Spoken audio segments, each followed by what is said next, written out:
The bridal suite at Willamette Valley Vineyard was a cage of silk and lace. I stood alone, the perfect bride in the perfect dress, but the full-length mirror reflected a woman waiting for an executioner. 90 guests were seated below, but the 3 empty chairs in the front row, reserved for Mom, Dad, and my brother Logan, were all I could see. Martha, the wedding planner, knocked. "It's time, Caroline, are you ready?" I forced a breath. "They're not coming, are they?" Martha's professional smile dissolved. "There's still time," she began, but the lie hung heavy between us. "Let's go." I walked the long aisle alone. My focus was only on Ethan, waiting at the altar, his eyes steady and warm. 3 days prior, my mother's voice had been a casual, indifferent buzz on the phone. "We'll try, sweetie. Logan's firm has an event that weekend. Not your daughter's wedding, but that weekend. I can pay for the flights, the hotel, anything, please, Mom." My father's voice, a monotone from the background. "Tell her we're busy." As I reached Ethan, he took my hands. "I'm here, we're enough," he whispered. "We're enough." For a moment I was 8 years old again, presenting a coveted art contest certificate.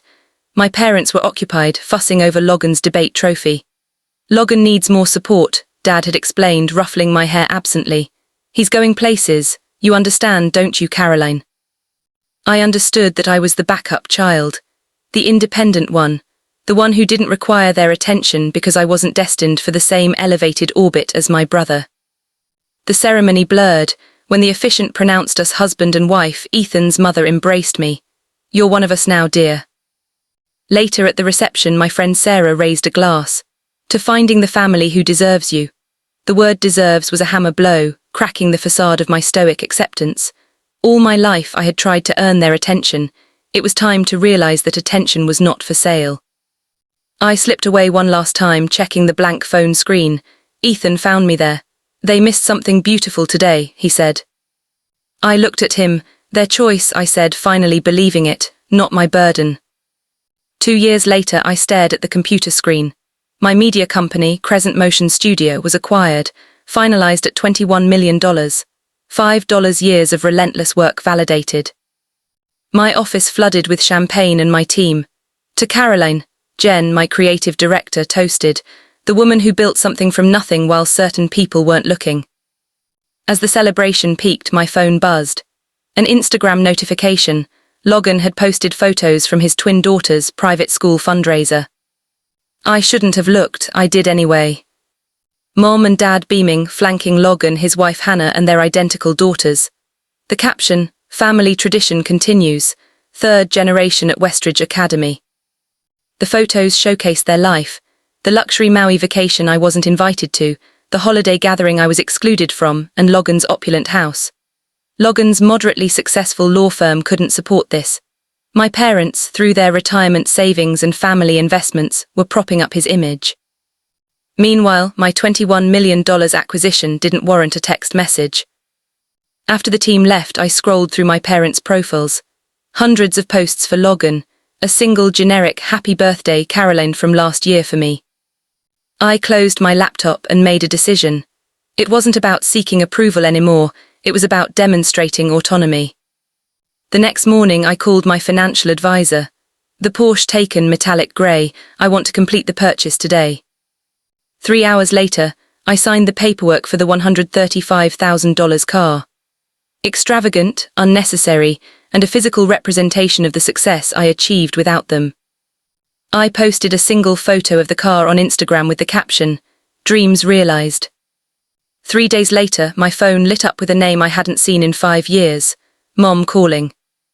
"Hello. Caroline, we need to talk, family meeting tomorrow." Mom's voice, a familiar blend of authority and crisis. "Family meeting, after 5 years of silence."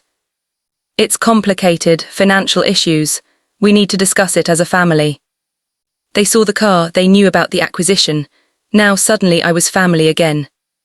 "Tomorrow at 2, I said and hung up. The drive to my childhood home was 40 minutes of stealing myself. I parked the metallic grey Porsche in the circular driveway, its modern lines stark against the traditional colonial house. Before I could knock, the door opened. Mom and Dad stood there, their expressions shifting from annoyance to shock as they saw the car. "You've done well for yourself," Dad said, "not hello, just an assessment of my financial worth." They led me to the dining room where Logan and Hannah sat, faces etched with calculated concern. The topic was not subtle. Logan was 3 months behind on his mortgage, and the twins' tuition was unpaid. Richard, my father, slid a loan document toward me. "You need to help your brother. Family helps family." "Where were you at my wedding?" I asked. The question dropped into the tense silence like a stone. "We were busy. Logan had an event," my mother said, her hand fluttering dismissively. "And yet here you are now, because you saw the Porsche on Instagram."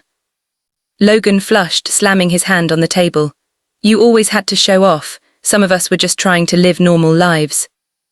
"Your brother had more potential," Dad interjected.